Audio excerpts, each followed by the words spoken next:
Hi hello friends, welcome to our channel. ரொம்ப நாள் ஆச்சு இல்லையா வீடியோஸ் போட்டு.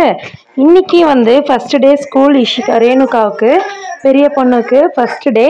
ஸோ அவளை தான் ரெடி பண்ணலாம். அன்றைக்கி நடந்த எதுவுமே இல்லை, ஒரு சிம்பிளான ஒரு விஷயந்தான். அதுதான் அவங்க கூட வந்து ஷேர் பண்ண போகிறேன். ஸோ காலையில் எழுந்த உடனே அவளுக்கு வந்து தலைக்கு குளிக்க வச்சுட்டு மேக்கப் பண்ணிவிட்டு, ரெண்டு பேருமே ஒரே மேக்கப் தான். ரெண்டு பேருக்குமே ரெடி பண்ணிவிட்டு சாப்பிட வச்சுட்டு, ஸோ புக்ஸ் எல்லாமே எதுவுமே வாங்கலை. ஒரே ஒரு நோட்டு, அதுக்கப்புறமா பென்சில், இப்போ ஷார்ப்னர், எரேசர் இது மட்டும் வாங்கிட்டு ரெண்டு பேருக்குமே மேக்கப் பண்ணியாச்சு. ஸோ உங்களோட குழந்தைக்கு எல்லாருக்கும் வீட்லேயும் இதே மாதிரி தான்.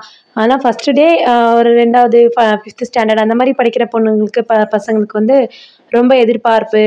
அது கூடவே வந்து எல்லாமே ரெடி பண்ணி வச்சுக்கணும் அப்படின்னு அதுக்கு முந்தின நாளே எல்லாமே ஒரு அதுக்கு முந்தின நாளே வந்து ரெடி பண்ணிடுவாங்க தாய்மார்கள். எல்லா வீட்லேயும் வந்து அதே மாதிரி தான் இல்லையா? ஸோ எனக்கு வந்து அவ்வளோவா இதுவுமே இல்லை. ஒரு பேகு, அதுக்கப்புறம் note, pencil, eraser, sharpener. So இதுவே சாயந்தரத்துக்குள்ளே வரத்துக்குள்ளே எல்லாமே தொலைச்சிட்டு வருவாளோன்னு தான் பயமாக இருந்துச்சு. ஏன்னா அவள் வந்து அவ்வளோ பொறுப்பான ஒரு பொண்ணு கிடையாது. எல்லாமே ஒரு எல்லாமே எடுத்துகிட்டு போனது வந்து எடுத்துகிட்டு வரணும் அப்படின்ற ஒரு பொறுப்பு அவகிட்ட வந்து இல்லை. ஆனால் சின்ன பொண்ணுக்கிட்ட இருக்குது. ஸோ அவகிட்ட வந்து ரொம்ப பொறுமை, அதுக்கப்புறமா ரொம்ப ஒரு தைரியமாக இப்போவே வந்து யாருக்குமே எதுவுமே கொடுக்க மாட்டா. ஒரு பொறுப்பாக ஏதாவது ஒரு பொருள் கொடுத்தா அதை வந்து பொறுப்பாக வச்சுக்கிற அளவுக்கு அவகிட்ட வந்து ஒரு இது வந்து இருக்குது. பொறுப்பான ஒரு ஒரு அறிவு வந்து இருக்குது. எப்படி சொல்கிறதுன்னு தெரியல. ஸோ அவள் ரெண்டு பேருமே ரெடி பண்ணிவிட்டு ஸ்நாக்ஸ் வந்து கொடுத்துட்டு கோயிலுக்கு வந்து கூட்டிகிட்டு போனேன். ஏன்னா வில்லேஜ்லலாம் பார்த்திங்கன்னா ஒரு ஒரு ஊர்லேயும் மாரியம்மன் கோயில் இருக்கும் இல்லையா? ஸோ மாரியம்மன் கோயிலுக்கு போயிட்டு வந்துட்டு கும்பிடு, சாமியை கும்பிட்றி அப்படின்னு சொன்னால் அவள் வந்து அவங்க பாட்டி கும்பிட்ற மாதிரியே கும்பிட்றா. அப்படியே வந்து சாமி மேலே விழுந்து கும்பிட்ற மாதிரி அழுகெல்லாம் பண்ணுவாங்க இல்லையா இந்த அந்த காலத்து பாட்டிங்க எல்லாமே. ஸோ அந்த மாதிரி வந்து கும்பிட்டுட்டு இருந்தா. அதுக்கப்புறமா கையெடுத்து கும்பிடு அப்படின்னு சொல்லிட்டு மஞ்சள், குங்குமம் எல்லாருமே பெரியவங்கள வச்சுக்கிற மாதிரி அந்த குங்குமம் வச்சுட்டு சைடில் மஞ்சளும் வச்சுக்கிட்டு கிளம்பிட்டா. ரெண்டு பேருமே அவளை வந்து வீட்டிலேயே விட்டுட்டு வந்துட்டேன், சின்ன பாப்பாவை. பெரிய பொண்ணை மட்டும் கூட்டிகிட்டு வந்துட்டு அவளை மட்டும் சாமி கும்பிட்டு வச்சுட்டு ஸ்கூலுக்கு வந்து கிளம்பியாச்சு. அதுக்கு முன்னாடி வந்து அம்மா கிட்ட பாய் சொல்லணும். அதுக்கப்புறமா எங்கள் அம்மா கிட்டனா அவள் வந்து அம்மம்மான்னு கூப்பிடுவா.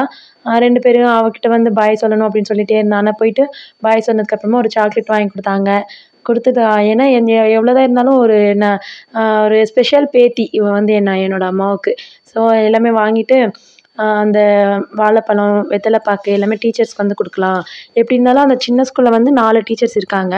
ஸோ 4 டீச்சர்ஸ்க்கும் நம்ம வந்து வெத்தலை பாக்கு, அதுக்கப்புறமா வாழைப்பழம் கொடுத்துடலாம் அப்படின்னு வந்து 3 டீச்சர்ஸ்க்கு கொடுத்துட்டு, கடைசியில் ஃபஸ்ட்டு ஸ்டாண்டர்ட் சொல்லி கொடுக்குற டீச்சர் வந்து அந்த சைடு இருந்தாங்க. அவங்களுக்கும் எடுத்துகிட்டு போய் கொடுத்துடலாம் அப்படின்னு போனது தான். ஆனால் தங்கச்சி தான் இந்த வீடியோலாம் எடுத்தா. அவள் வந்து அவ்வளோ கிளியரன்ஸாக வந்து எடுக்கலை. ஏதாவது டீச்சர்ஸ் வந்து தப்பாக நினச்சிப்பாங்க இல்லையா? ஸோ அதனால தான். சரி அவங்களுக்கு கொடுத்துட்டு அதுக்கப்புறமா ஆசீர்வாதம் வாங்கிக்கோ அப்படின்னு சொல்லிட்டே இந்த காலையில இருந்து. ஸோ அவள் வந்து விழுந்த உடனே டீச்சர் வந்து வேணாம்மா பரவாயில்ல அப்படின்னு சொல்லிட்டு அவளையும் ப்ளெஸ் பண்ணிவிட்டு வந்து கூட்டிகிட்டு போயிட்டாங்க அவங்க சொல்லி கொடுக்குறதுக்கு. நாங்களும் வந்து பாய் சொல்லிட்டு வந்துட்டோம். ஆனால் அவங்களுக்கு வந்து ஸ்கூலுக்கு போகிறதுக்கெல்லாம் ரொம்பவே இன்ட்ரெஸ்ட்டு தான். எப்படி சொல்கிறது, அவங்க சின்ன வயசுலேருந்தே ஒரு 3 வயசு 1.5 வயசுலேருந்தே அந்த பால்வாடி ஸ்கூலுக்கு சேர்ப்பாங்க இல்லையா? அப்போருந்தே அவளுக்கு வந்து இன்ட்ரெஸ்ட்டு தான். வந்துட்டு கிளாஸ் எடுக்கிறது, அதுக்கப்புறமா வீடியோஸ் வந்து ரொம்ப நாளாக போடலை. ஆனால் கிளாஸில் தான் கவனம் முழுக்க, என்னோடய கவனம் முழுக்க கிளாஸில் தான் இருக்குது. கிளாஸ்க்கு வந்து வீடியோஸ் போடணும் அப்படின்றது தான். ஸோ அதுக்கு வந்து நான் தயார் பண்ணிக்கிட்டு அந்த வீடியோஸ் எல்லாமே எடுத்துகிட்டு இருந்தேன்.